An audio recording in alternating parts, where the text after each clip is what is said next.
Fantastic. I've circulated the agenda for today already, but actually since doing that, there's obviously been an election called, and so probably quite a good idea to save a little bit of space at the end to talk about anything we want to with regard to that. So I'm just going to add that in at the end, if that's all right.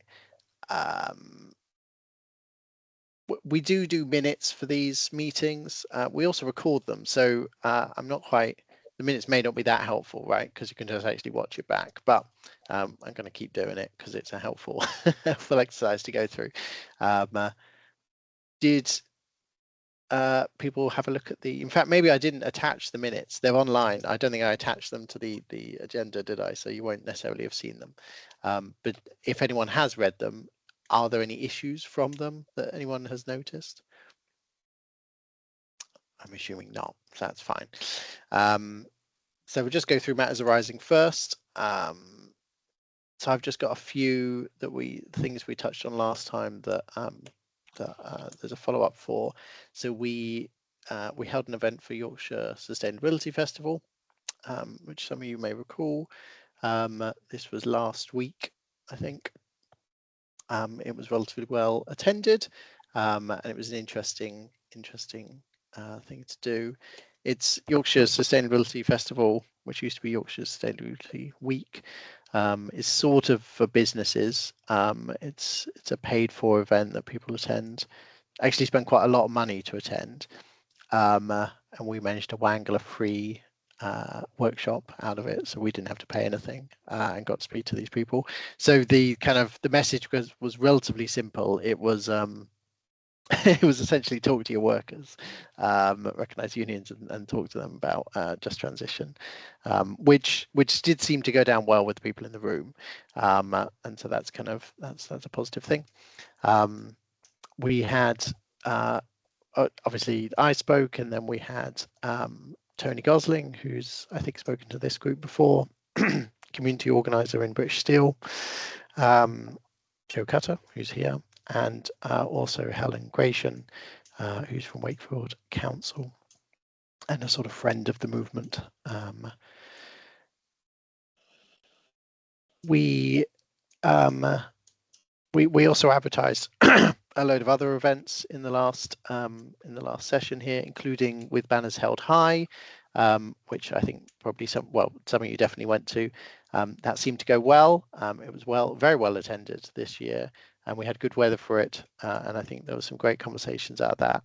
Does anyone else want to feedback on anything they've been up to in the last period of change?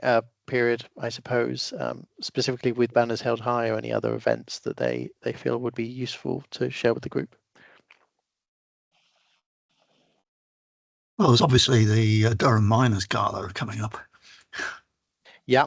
You know, a number of us will be attending from York. Fantastic. Yeah, no, of course. Yes, I will put Durham Miners Gala in the minutes to remind people that it's coming up. Jenny? Yeah, at the end of April, I went to the Campaign Against Climate Change trade union group conference in London, which was great.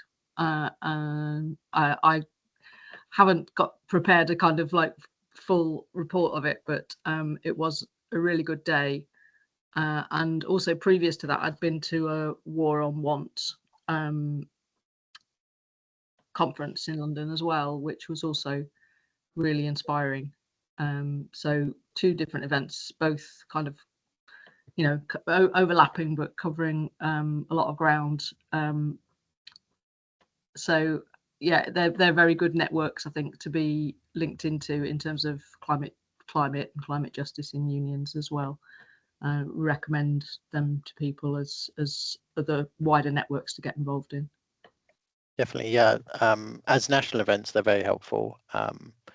They definitely are. Yeah, I attended the CAC2 one at least, which potentially Ellen is going to speak to now. Yeah, I was just going to remark, I know Jenny was participating in the workshop about National Climate Service, the idea of a National Climate Service, which I obviously wasn't participating in because I was doing the greenwash one at that time. But no, I'd be interested if Jenny has any thoughts about that on that particular topic, the National Climate Service, because I think again that's yeah, it's.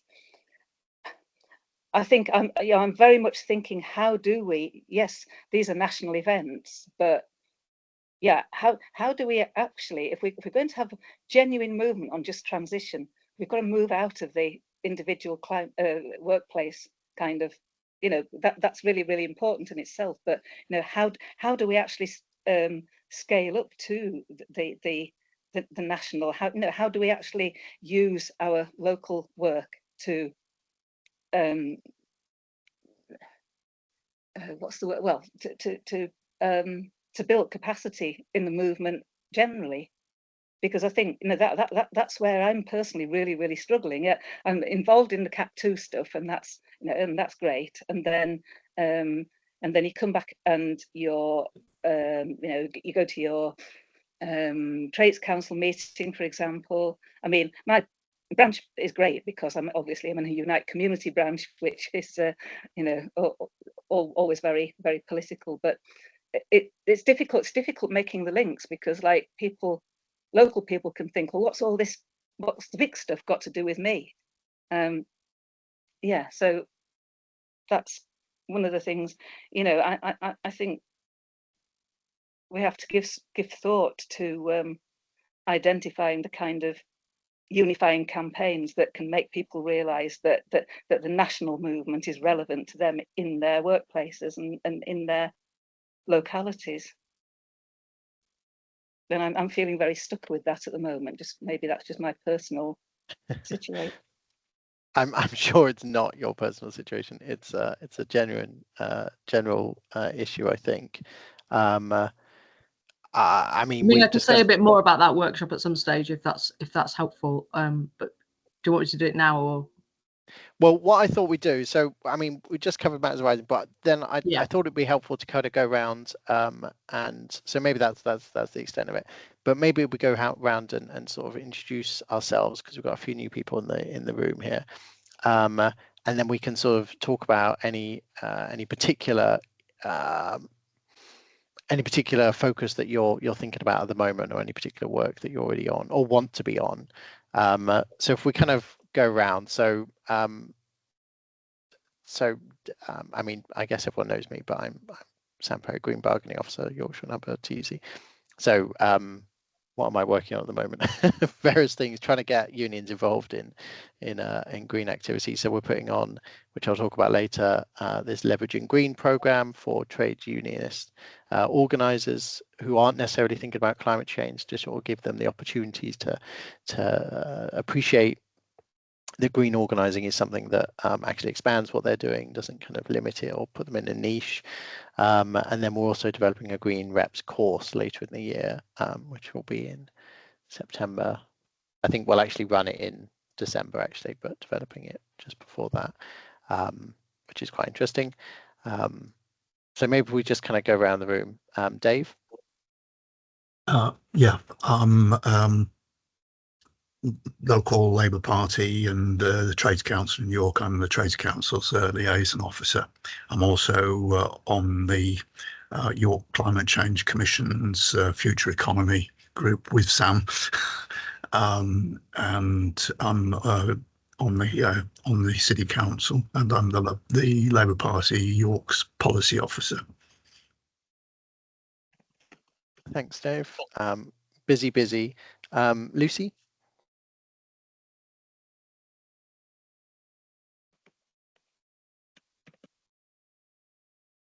Hi. Sorry about that. Yes, here I am. I'm the environment officer for Gateshead Public Service Unison branch. A couple of things I'm working on at the moment are with the Divest campaign to try and divest attainable pensions from the fossil fuels. We've got quite a lot of investment, sort of comparatively, and also preparing some material for the Miners' Gala with regards particularly to the Gateshead Mine Water District Energy Scheme, sort of linking the coal mining past of our area with being able to use that to create low carbon heat for the communities. Fantastic. Great stuff. Good to have you here. Andrea?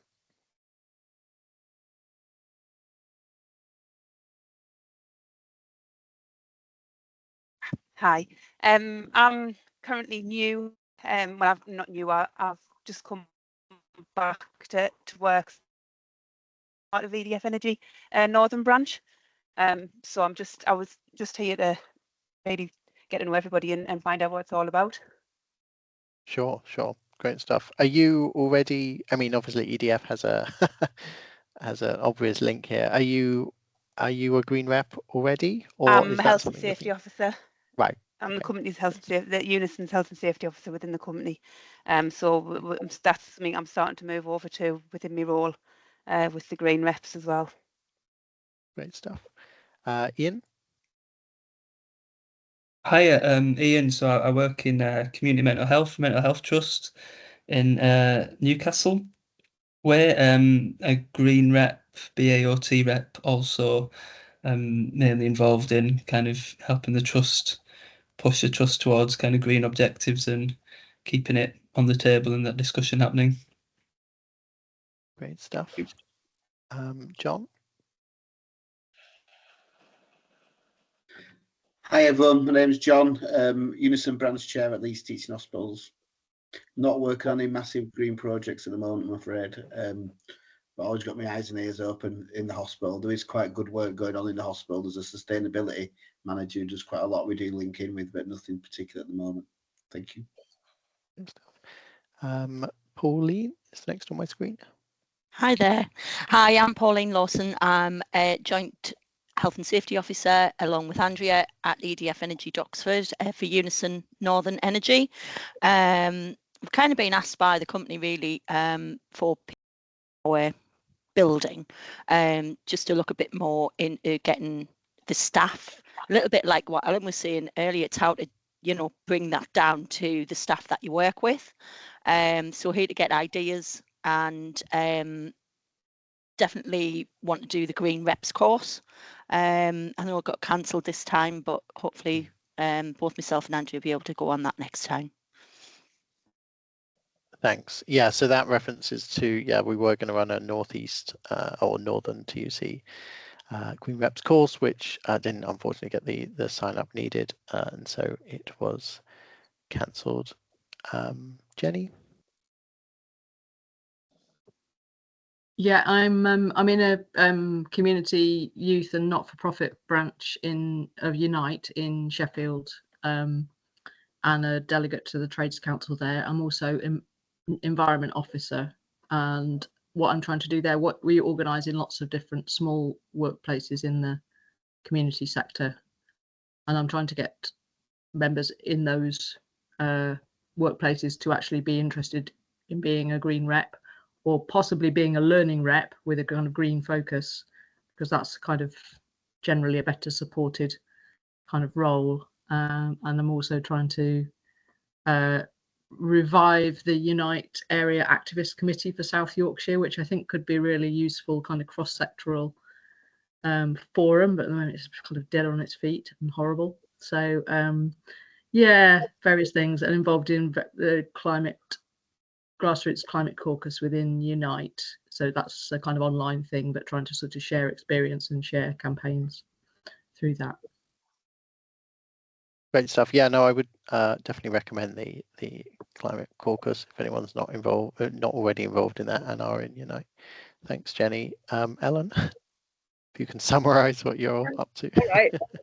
So, as you've probably gathered, I'm in the Leeds, York and Wakefield Unite Community Branch, delegate to the Leeds Trades Council, and I work a lot with Campaign Against Climate Change, of which I'm nominally the secretary.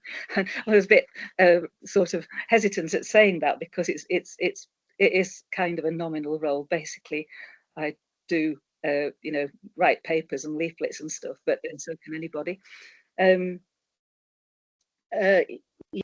Actually, something I did want to mention when it was about things that have happened, because Jenny's just reminded me, and it links into what I was just saying before, I think, that I spoke at a meeting, not in this region, actually in Liverpool, of the not-for-profit branch, about how is climate change relevant to this sector. And I thought that was, yeah, that was very good conversation. And yeah, I mean, we've got Ian, who's works in mental health as well. I think, you know, what really came out was people had come, is this meeting really for me? Because I don't, you know, my sector's nothing to do. I work with people with mental health issues or whatever, or but you know, in the course of the meeting, it became very, very apparent that actually it's very much because we in that sector, and I'm saying we because I've recently retired from that sector, we work with the most vulnerable people who are going to be the hardest hit. We work with homeless people, people with health and mental health issues, elderly people, all these kinds of things. So I think there is, you know, there is a link there, and it's about, yeah, it is that link. Climate change is going to impact all of us. It's going to massively impact our workloads if we're in sectors that are underfunded and understaffed, and so yeah, that is the kind of link I suppose that I was talking about earlier on. So yeah, let's do more of that. Thanks, Ellen. That's great. And so we're just, for those who have just joined, we're just doing quick introductions and summaries of any particular work that we're up to at the moment. Next on my screen is Joe. Hey everyone, I'm Jo Cutter and I'm from the University of Leeds. I'm a Unite rep, and I also do research on unions and the just transition. So in terms of my Unite role, as a branch, we have a good network with sister unions, so UCU and Unison at the University of Leeds. The university has a pretty good sustainability strategy. It's putting cash in it compared to lots of other organisations, but we still need to push them really hard to think about the worker aspect and the sort of worker and community aspects of that. So in a sense, we see that as our role.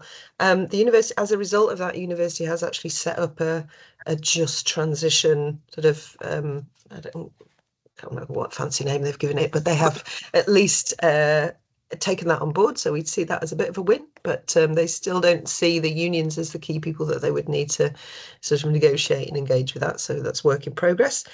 In terms of our research, a number of things. We've been surveying workers about how they view climate change and their prospects of the transition and how they feel about that. So happy to share some of that if people feel that they're interested in to know. And been talking to Sam and others about a current piece of work. It's actually for the German Trade Union Federation, but it's looking at countries, how workers, you know, unions and labour movements across very different countries are engaged in just transition policy and practice. So that's throwing up some really interesting results. And again, I'm happy to share those as they come through. But we're really keen to think about how our research benefits the trade union movement. So happy to kind of keep up the conversation in terms of as we're producing stuff. So we'll be looking at case studies of good practice. We're planning to do a video, a book, a policy briefing, sort of, you know, what's the ask from government. So happy to feed some of those through. But on the particular topic of sort of engaging workers, you know, who may or may not be members, again, we've got, as at the uni, we did quite a lot of climate action training, which was a good introduction. It kind of got lots of people inspired, but we found it was a bit bland in terms of its sort of the politics of climate change. So we've actually produced a course called Climate Action Training, which, I mean, it doesn't pull its punches really in terms of what some of the causes might be. doesn't necessarily frame all of that in terms of just transition, but it does engage clearly with these issues. And yeah, so happy to, as that, you know, we're looking to see, at the moment it's available to staff and students, but we want to make, you know, if it's appropriate for other people to use, then we want to talk about how we could share it. Thanks, Joe. That does sound very interesting, actually. I wonder if we can have a follow-up conversation about that. Yeah, sure.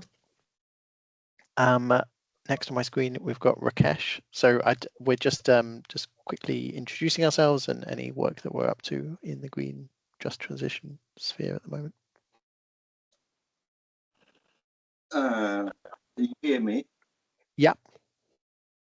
Hi everyone.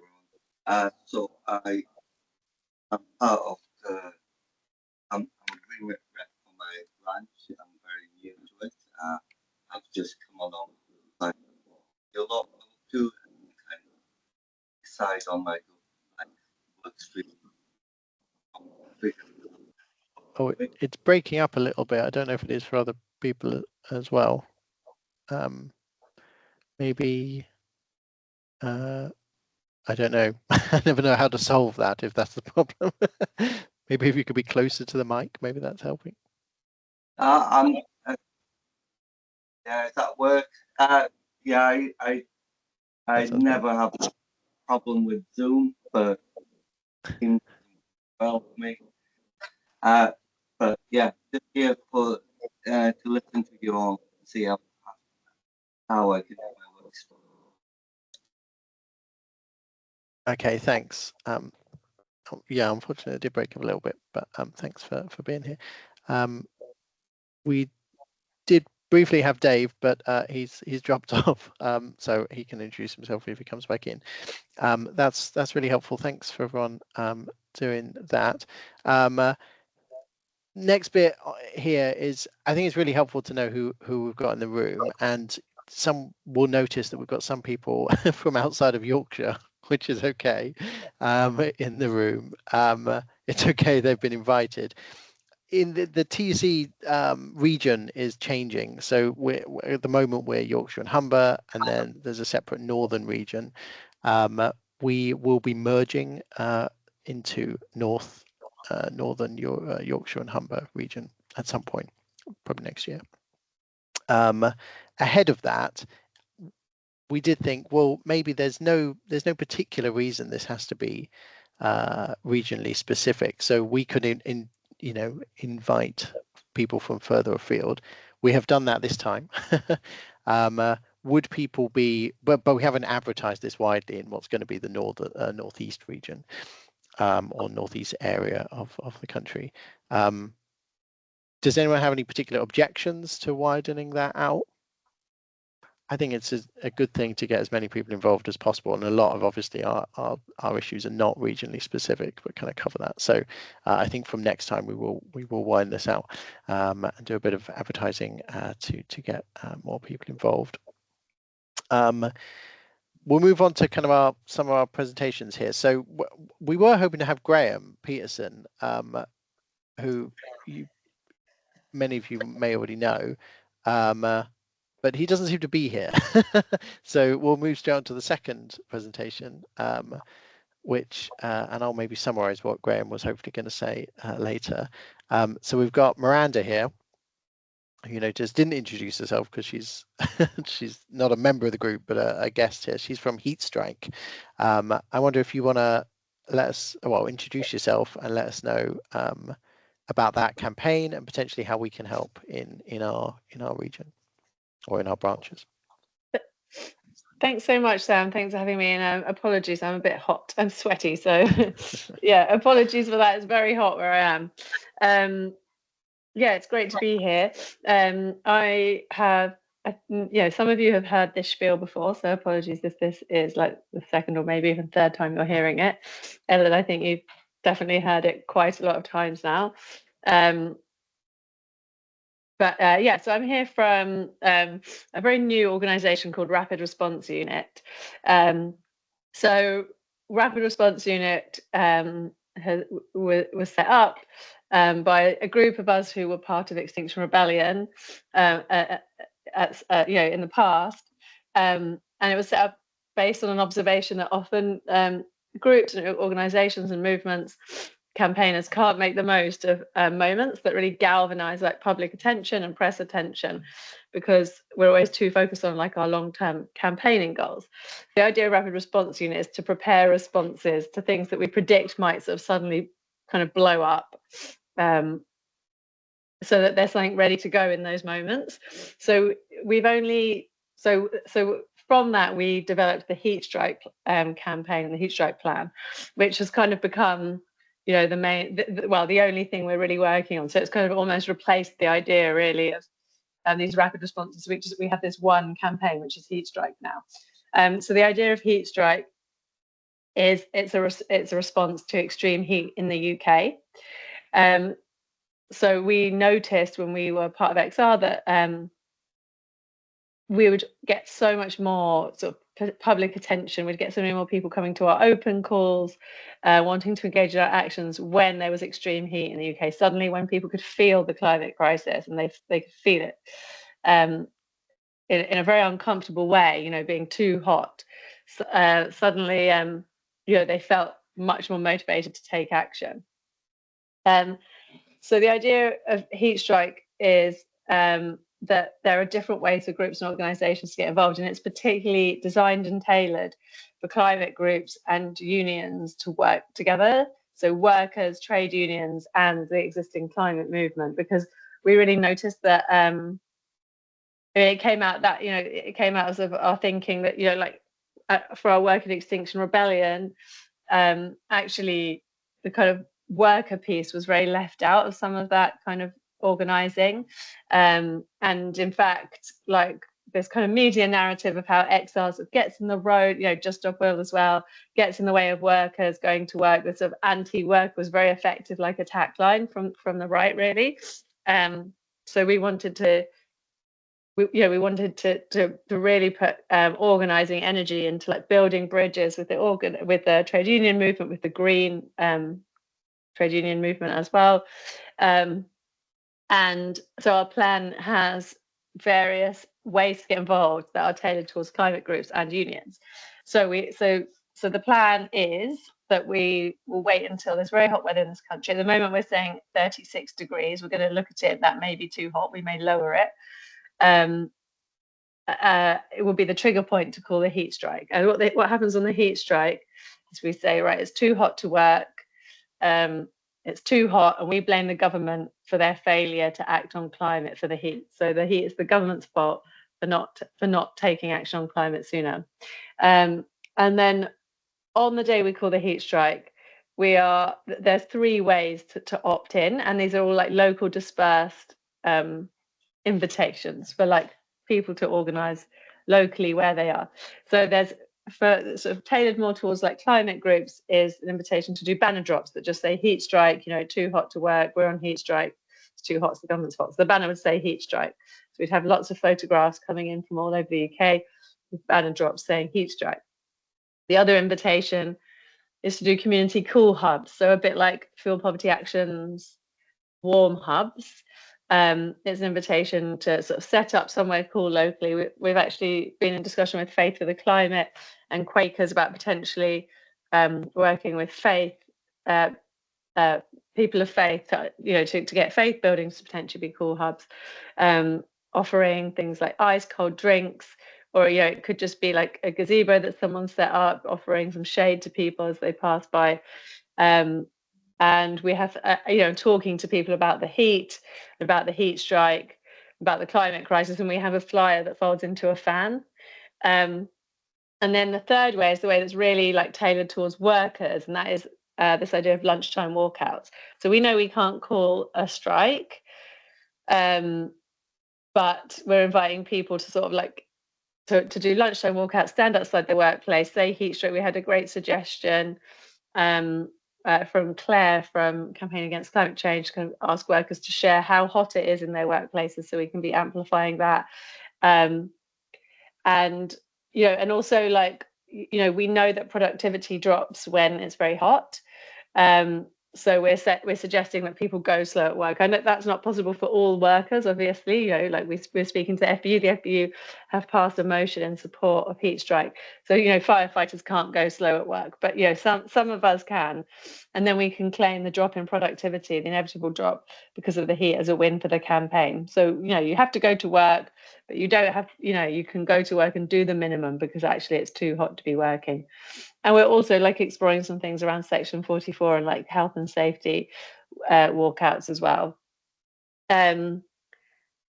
Yeah, so that's the hottest day. And then we're also thinking about sort of a mass mobilization. So when we've galvanized and got the attention of a lot of people during this very hot weather, we want something to point them towards. So there's also a plan to mass mobilize once the weather's cooled down, for like a march in London, or potentially like locally dispersed marches, depending on what the capacity is and how successful the heat strike is.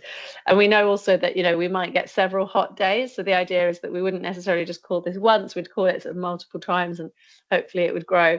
And one of the things that we're really trying to work on right now is to have some workplaces where we know people are willing to do the heat strike.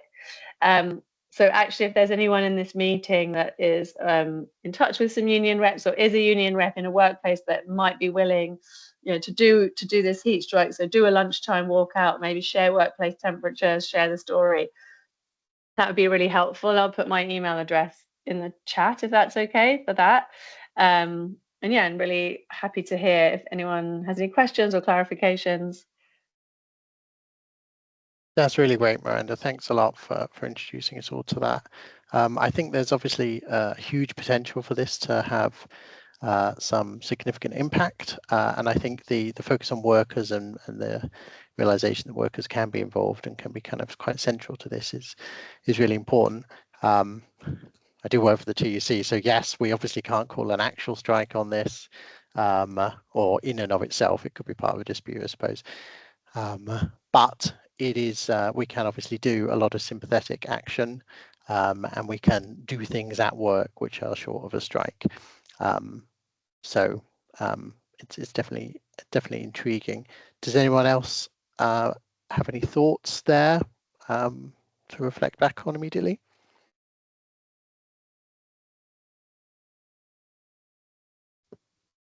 Yeah, Jenny.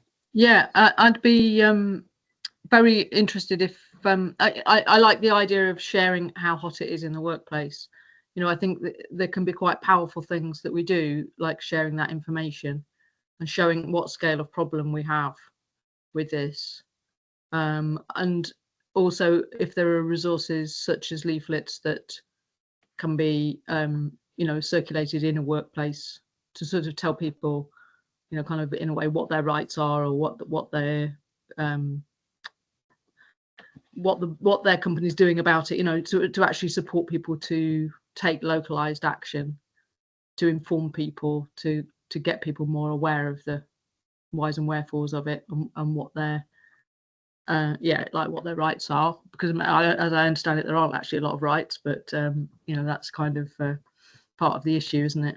But and then yeah, sort of I can see minor actions like lunchtime banner drop or that kind of thing working really well as well. Yeah, reps are under a lot of pressure from lots and lots of different angles, so it, you know, it's a big organizing task, and yeah, for those of us who are kind of more aware of green issues, but it's great to try and organize around something that is like unpredictable, but actually we know it's going to happen. So that's a really strong way to organize. I think that's good. Thank you. Thanks, Jenny. Just to come back on those rights things, yeah, we do have, there are obviously some limitations on, very strong limitations on what trade unions can do in terms of rights. But it is worth pointing out, of course, that individual workers can always take action to stop work if they feel that what they're doing is dangerous, and working in a very hot environment may well trigger that position for people. And so while trade unions can't advise them to do that, we can make them aware that that right exists, of course. Ellen?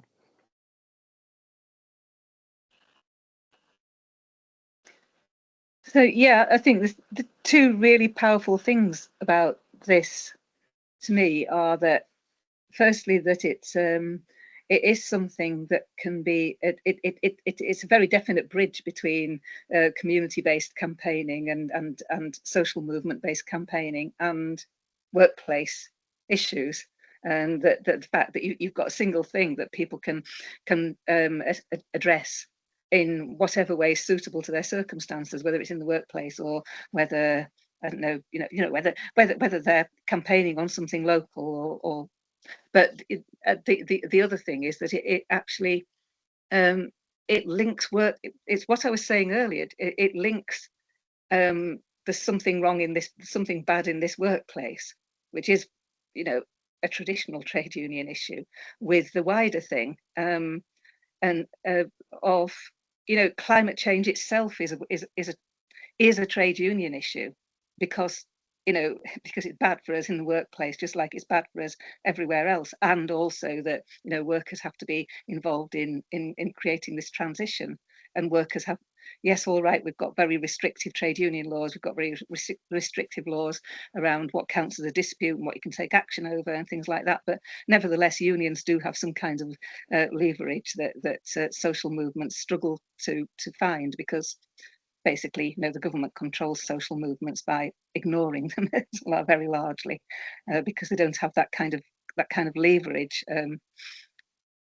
So yeah, it's those links. I thought, we were very much coming close to that by having climate change as the theme of International Workers' Memorial Day, actually, because we were talking about the bad things that can happen in the workplace when people are too hot or too anything. But also we were saying, ultimately, yes, this is an issue about workers' rights and legislation, workplace, specific workplace conditions. But ultimately, this problem persists as long as we've got climate change. So it links the particular with the general, with the political in that sense. So I think that's is thinking how to make the most of that. The other thing I was going to say was that it's in the work, well, not just in the workplace, but perhaps particularly in the workplace, is very much about the groundwork, isn't it? Because, for example, you've mentioned Section 44, and the TUC very much advises that workers organise to do this together. Although legally you can walk off the job if you've got an issue, health and safety issue, and you don't feel it's being addressed.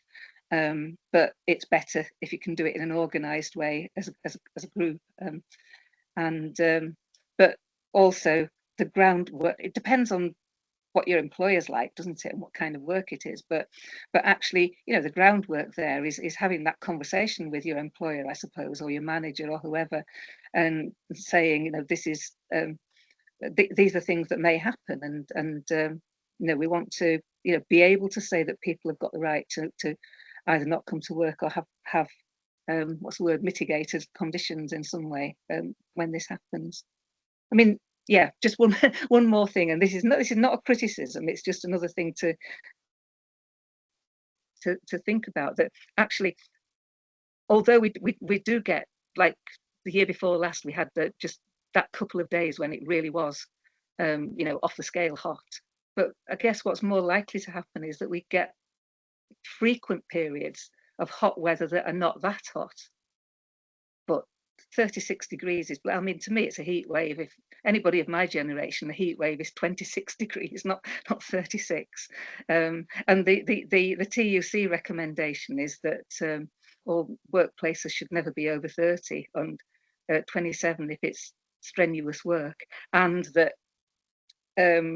managers should take some kind of action if it passes 24 and it's uncomfortable. And I think that's, medically, anything over 24 is undesirable, then affects your ability to work.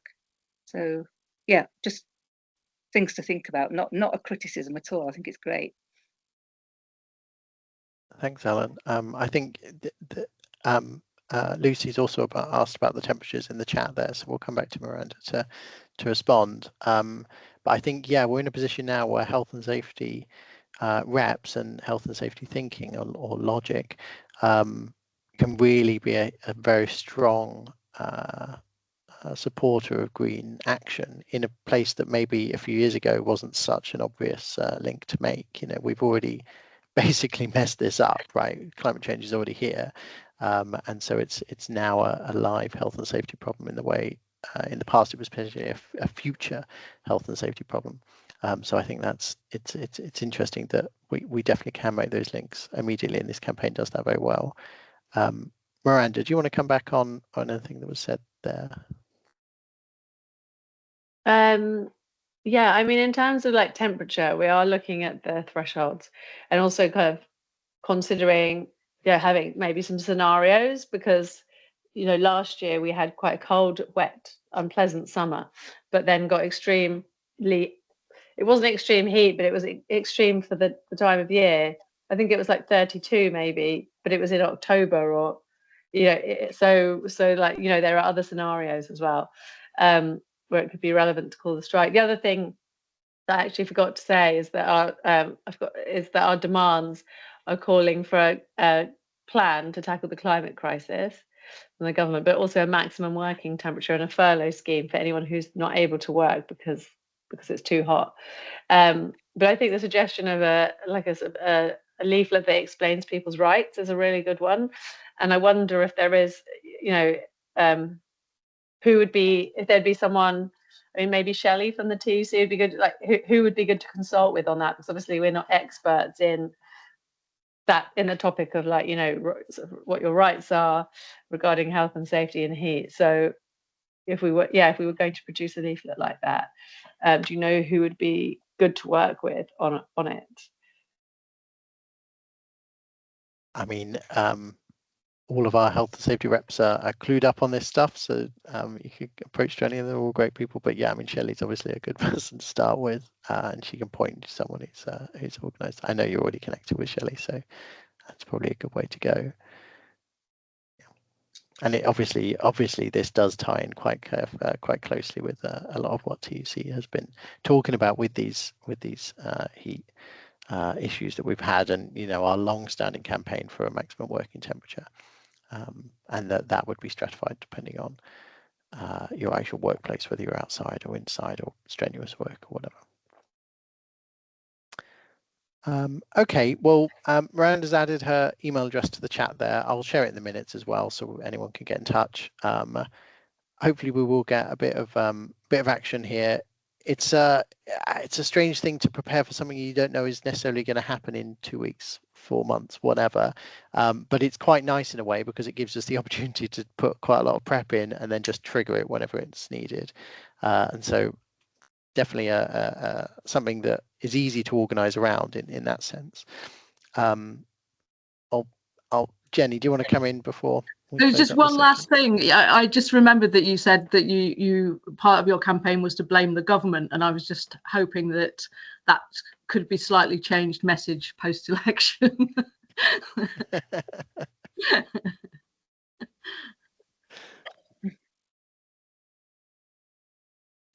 Coming on that, yes.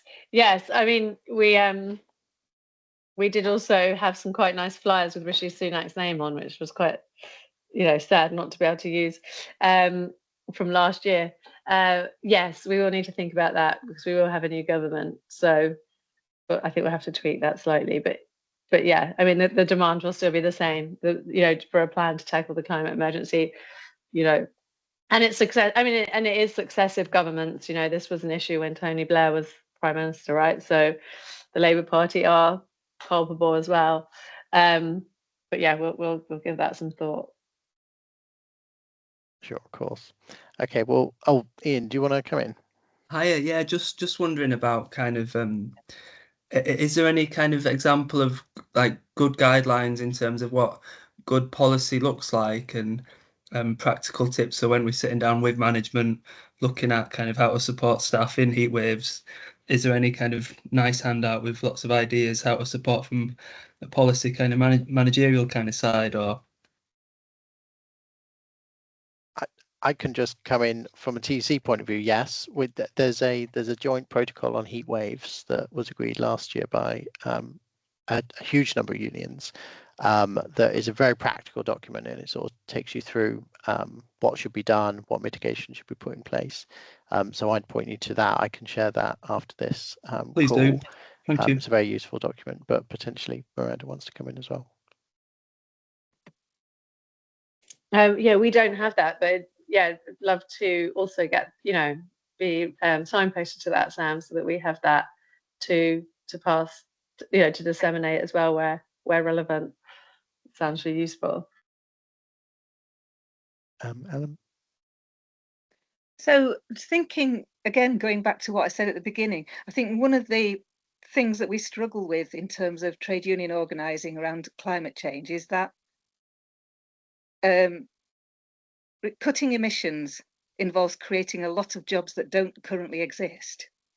Whereas trade unions are obviously used to working with, the incumbent situation, like workplaces, sectors as they are currently. So it tends to be there's this kind of built-in kind of structural dynamic that means that you in a way you're always defending the old rather than demanding the new, if that makes sense.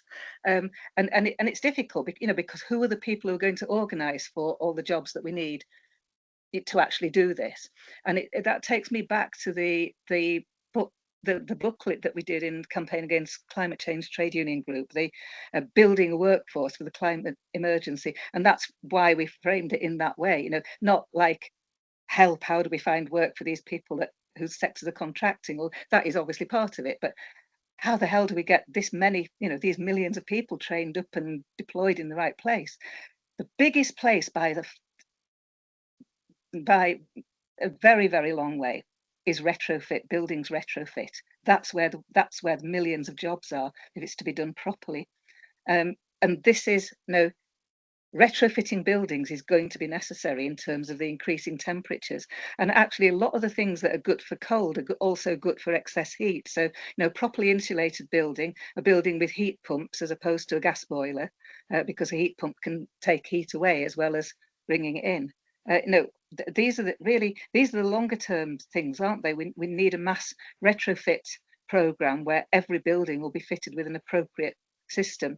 Yeah, not just your bog standard air conditioning, which doesn't work and is very energy heavy as well, whereas heat pumps are very energy light, that sort of thing. So I mean, that ties in, doesn't it, with a demand for the creation of that workforce and a demand for the training to be made available to get that workplace in that workforce in place. So I think that's a really, really useful connection to be making and a really useful demand to be having on the table. Definitely, thanks, Ellen. That's definitely the case. It obviously sort of is one element of a larger campaign, and that's a very significant part of the just transition that I think we need to be aiming for, not defending what we've got necessarily all the time, but thinking about viable future paths. Ian, you found it yourself. You've posted the protocol in the chat. Well done. That's the one. So it's got some great stuff in there. Thank you very much for doing that. Okay, I'm going to close that bit off then. But thanks a lot, Miranda, for coming in, speaking to us. We'll share your details and info about this with the wider group as well, and hopefully we'll get a bit of action in the regions. So thanks a lot. Thanks, guys. Thanks. So we normally do this announcements and news section, which I've moved to the end of the agenda this time, just because it seems to I sort of reevaluate and I felt it suited better then. But we did talk about the general election. So we obviously have had a general election called, and it looks like it's going to go a particular way. There is some. It's blurry. I've got the manifesto, of course.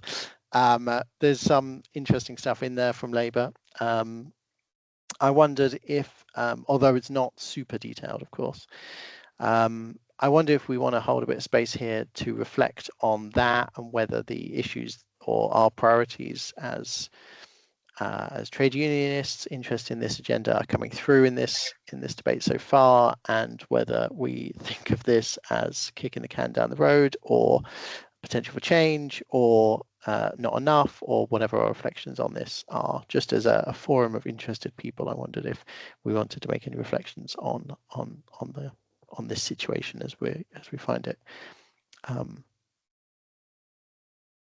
Anyone want to venture an opinion? Jenny? I think one of the key approach that Labour has about the economy. Sorry, am I getting feedback somehow?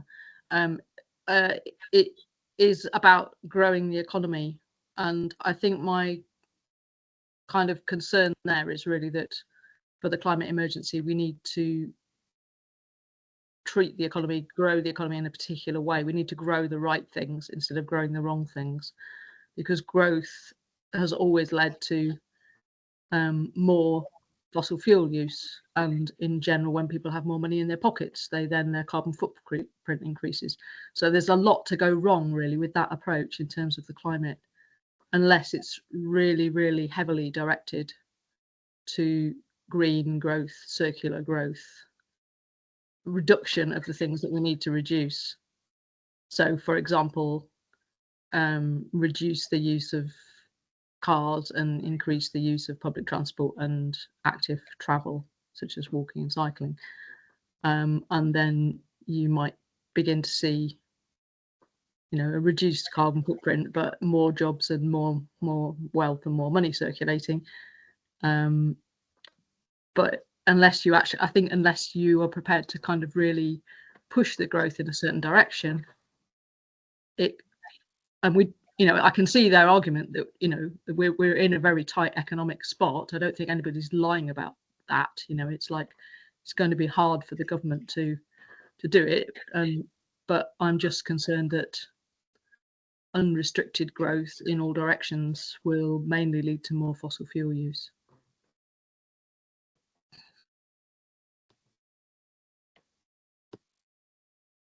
It's a very valid observation, and yeah, growth is a central pillar of what they're talking about. And you're right, obviously has that threat involved in it. Joe? Thanks, everyone. For some reason, Teams has thrown me out of the chat. I don't know what I've done to it, upset it. I was just going to copy and paste. There was just a phrase in the manifesto that says, let me go back to it. Labour is determined we will create new high-quality jobs working with business and trade unions as we manage the transition. So I just wondered whether you had any insight as to what that means in terms of, obviously the TUC has called for and various unions have called for some kind of just transition commission, as similar to those that exist elsewhere. So I just wondered if you had a view on what that might mean. Speaking within the TUC, I think what they're very cards to their chest with all this. But it does sound like they are going to, essentially for the last 14 years, we haven't had a look in on any government policy. They've kind of consulted us reluctantly too late on a couple of issues. That's going to change. We're going to go back to how it was under New Labour, where we are invited to participate in discussions as they're happening, so we can actually influence the outcomes. There is probably going to be a sort of general industrial strategy, sustainable industrial strategy committee of some sort. We used to have a thing called TUSDAC, which kind of did that. It sounds like they're not interested in reviving that in exactly the same form, but there is going to be something. And so industrial strategy and sustainable industrial strategy is going to be part of what they do. And we should be invited to that, and the unions as well. I think there's also in there references that are sort of built off of ongoing disputes, so particularly that Unite are involved with in Scotland and in Port Talbot and in other steel producing areas, to sort of directly manage the transition in decarbonising sectors. there's also a sense when they're growing the renewables energy sector and the retrofit sector that this needs to be done with trade unions in a way that's just not been done before. It's been very business led, and with sort of incentive measures put in rather than kind of managed transition. So our understanding so far is that that will change. There should be a substantial or substantive change to how that transition is done. They probably, it doesn't sound like they're thinking about everything. You know, are they thinking about care as a transition issue, or are they thinking about education as green jobs, a la, you know, the climate jobs book? Probably not. I've not really heard anything like that. But those, you know, so but there are kind of steps in the right directions, as far as I understand it from speaking to internal colleagues and shadow ministers and things. Maybe we can kind of circle back here, but Lucy, you had your hand up. Hi, yeah, I was just wanting to ask, has anybody seen any more detail on the proposed changes in pensions? I think what I've read is that they want to save money by amalgamating pensions, which is quite interesting given that, like, obviously the pension structures that currently exist are not always the most transparent in terms of, you know, trying to put member views about decarbonising forward. And I just wondered if anybody knew a bit more about that, because I don't feel very well informed.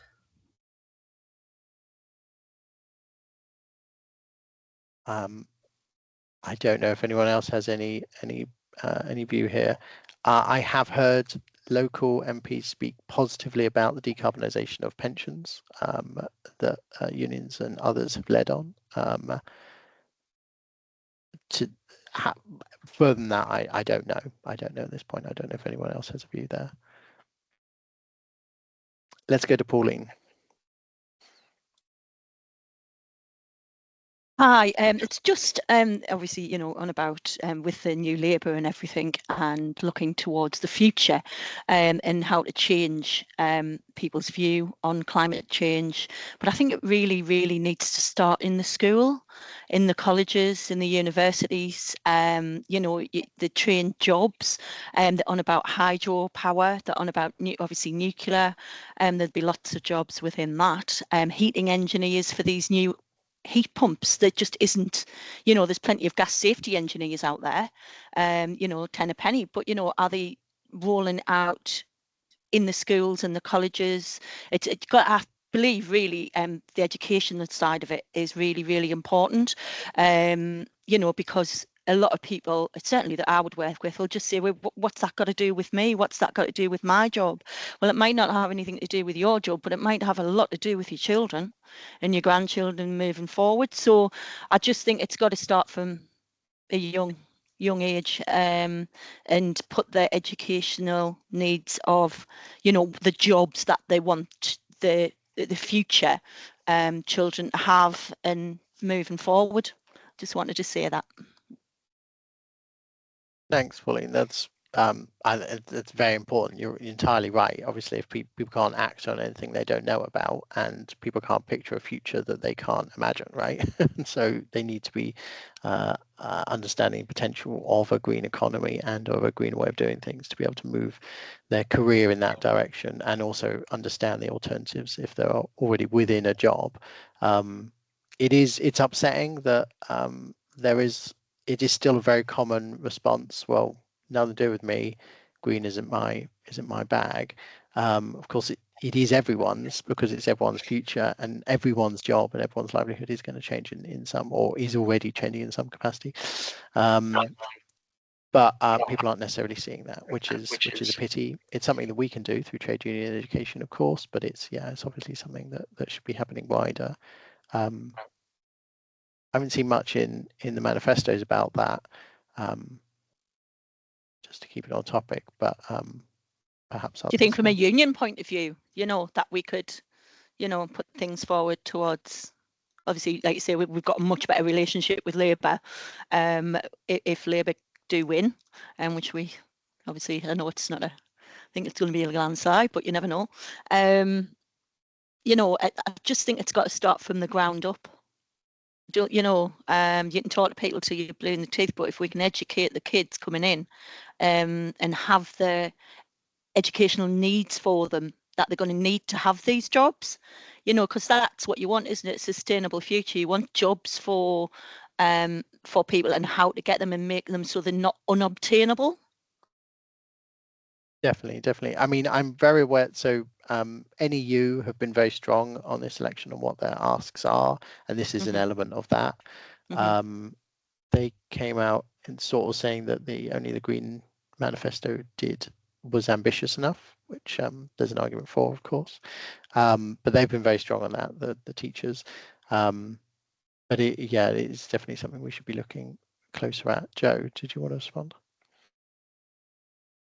Yeah, no, I totally agree, Pauline. Obviously, our work in the higher education sector, there's lots of initiatives, there's lots of curriculum development has gone on and is going on, but our students continually demand more.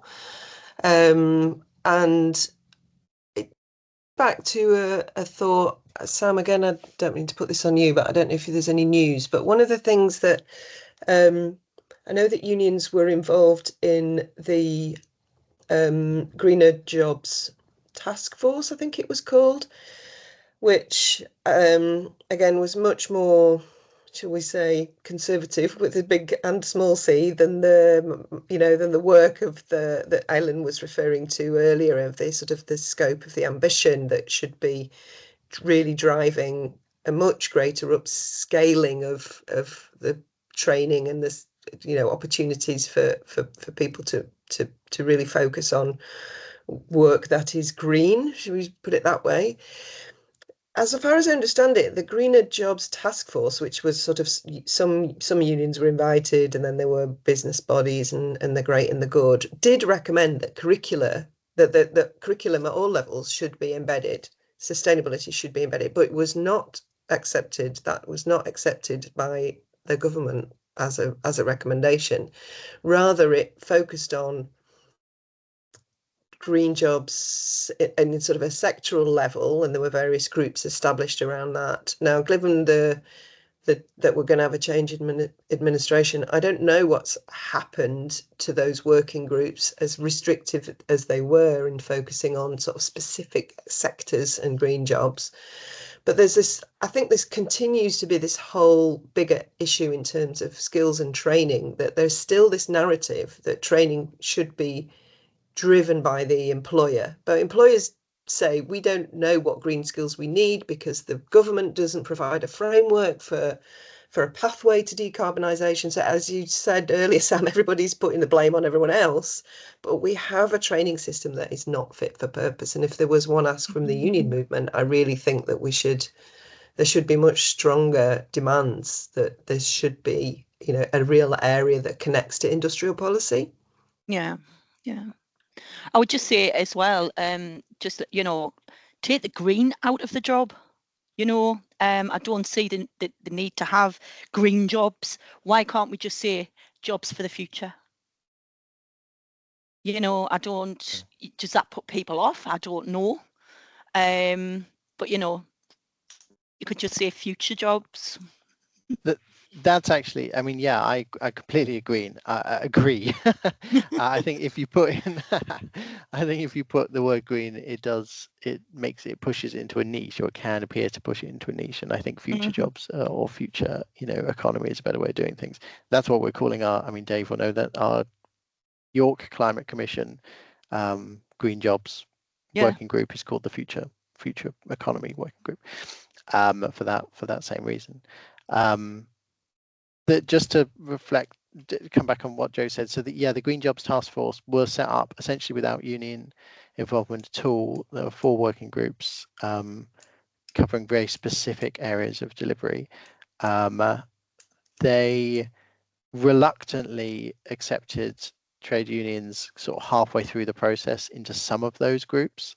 So they had very little impact on what happened during those discussions. They all have sort of closed, but not with a resolution document that comes out and sort of says this is therefore what we will do or recommend that is done. that was due very shortly. Because of the general election, that's all been put on hold. And so the feeling is that, which is actually probably a positive for the trade union movement, that actually that will all probably be forgotten about and we'll start over, which is a pity because we wasted time. But also if the initial system was unfair and didn't represent us, then maybe that's fine anyway. So yeah, we are anticipating something new coming up, like a new reaction to the Green Jobs Task Force recommendations that were put forward. But again, exactly what that is, well, I don't know.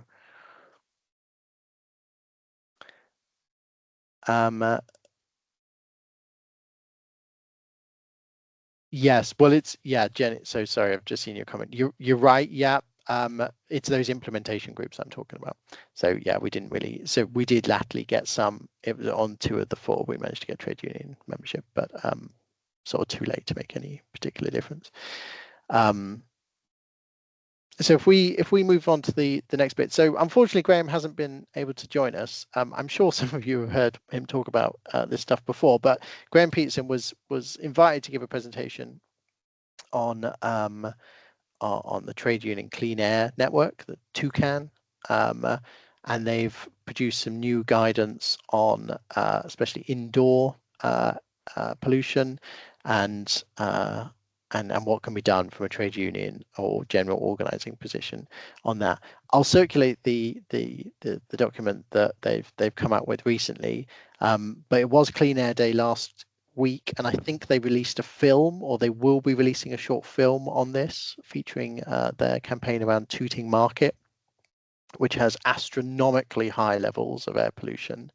The stat I heard was 200 times the legal limit on the street, which is obviously a ridiculously high level of pollution in that area, and it's obviously where people work all the time and spend long days. And so it's a very interesting debate. There aren't legal limits to indoor air, poor indoor air quality. There are for outdoor air quality, and so there is sort of local authorities have some duty to look after outdoor air quality, but as soon as someone goes behind a door, that doesn't apply, unless it becomes so dangerous that sort of health and safety legislation kicks in. But it has to be really very, very dangerous for that to happen.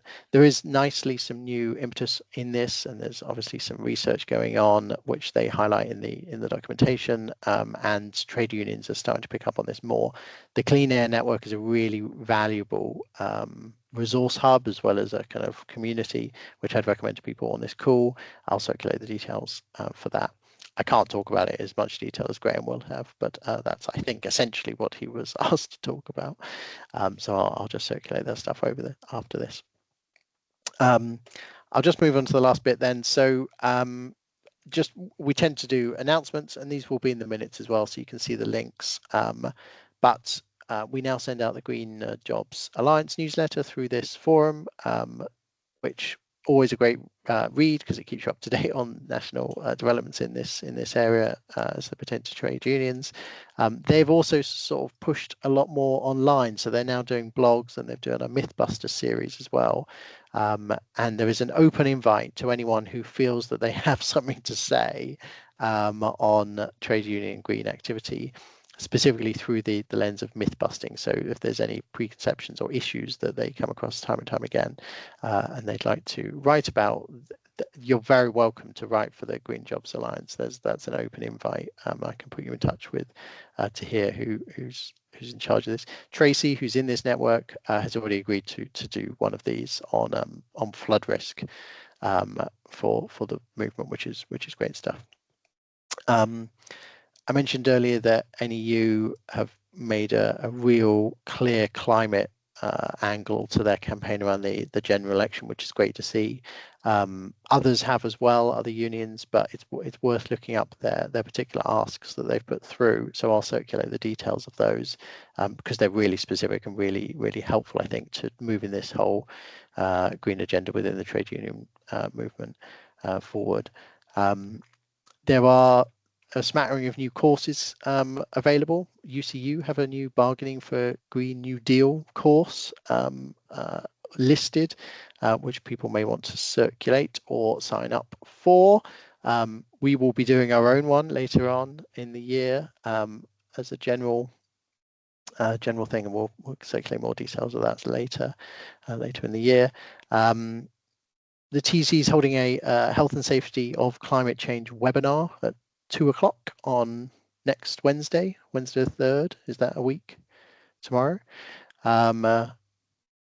Which makes this the case of health and safety and climate change action really being in many ways the same fight very clearly. We've got some really interesting speakers on that, and again, please circulate and attend. It's all free, and you get a sort of you get access to TC resources as a result of doing that, which is good stuff.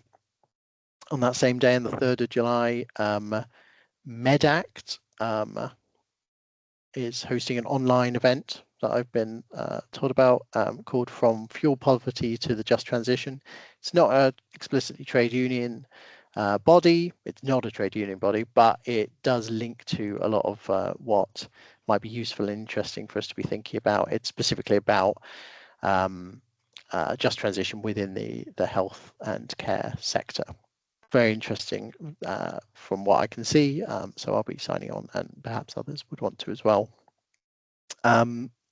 This morning I learned about the Net Zero Week online conference, which is happening 8th to the 10th of July. There were some very interesting talks on that, which the titles of which sound very just transition-y.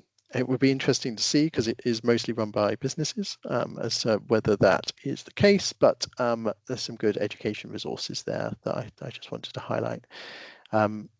Closer to home, Sheffield Transformed Festival is being held the weekend of the 19th to 21st of July, I think. There are elements in there that will be of interest to us, and so anyone in the area is encouraged to attend and then potentially feedback what's been discussed there to this forum later on. Looks good. I just want to highlight as well the West Yorkshire Consortium of Colleges, so anyone in the West Yorkshire Combined Authority area can get free education on embedding sustainability into enterprise practice, into businesses. It is free for people in that area. It's pitched to people with any sort of management or leadership role, so I guess not but I don't think it needs to be very senior management or leadership. There are various different configurations of timings you can do for that course, but it looks very interesting. So it might be really helpful as a sort of proto kind of green reps course to go on and use in your workplaces. Obviously, we're in the TC big fans of this idea of a worker-led transition. So if we can work with our employers to suggest that they put in place transition plans and be heavily involved during that process, then that's good. And so the more we know about how that should be done from a business point of view, the more impact we can make.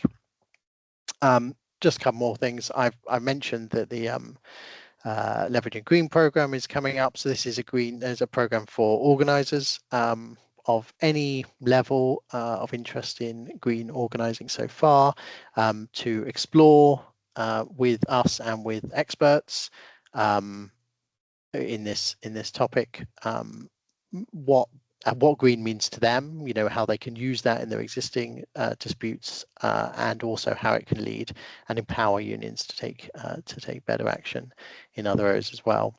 I'll circulate the sign up form if you do want to participate in that. It's kind of pitched at senior reps and organisers, but it is open to anyone. I don't think we're going to turn anyone away. So whoever would want to be involved in that would be more than welcome. It's going to be a sort of mix of online and in person across Yorkshire, I think, probably. And then finally, the Woodland Trust gives away free trees.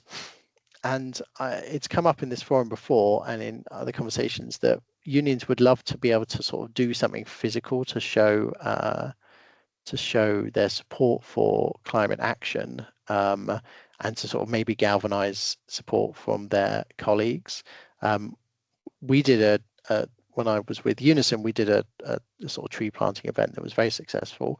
Again, with sort of well, paid for trees. They weren't actually free, but someone paid for them, who wasn't us, which was helpful.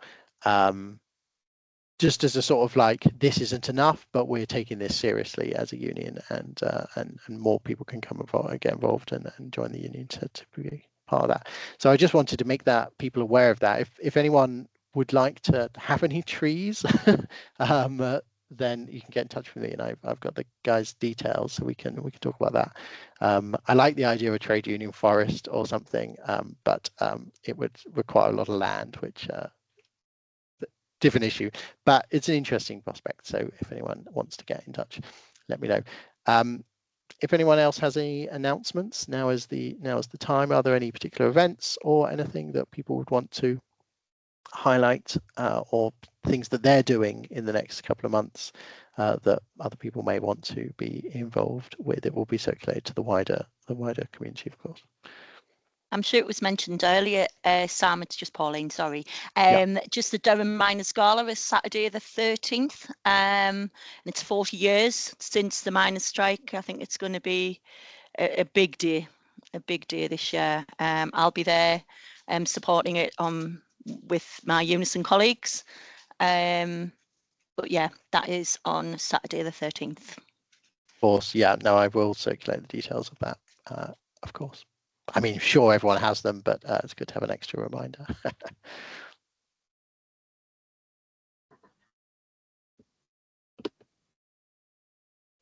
Jenny? Just to say, I think it's too late for other people to apply for it now, but I'm going to go to the Ella Baker School of Organising, new organising conference in Nottingham on the like 5th, 6th, 7th of July, which does seem to have a kind of green organising strand. So yeah, looking forward to that, really.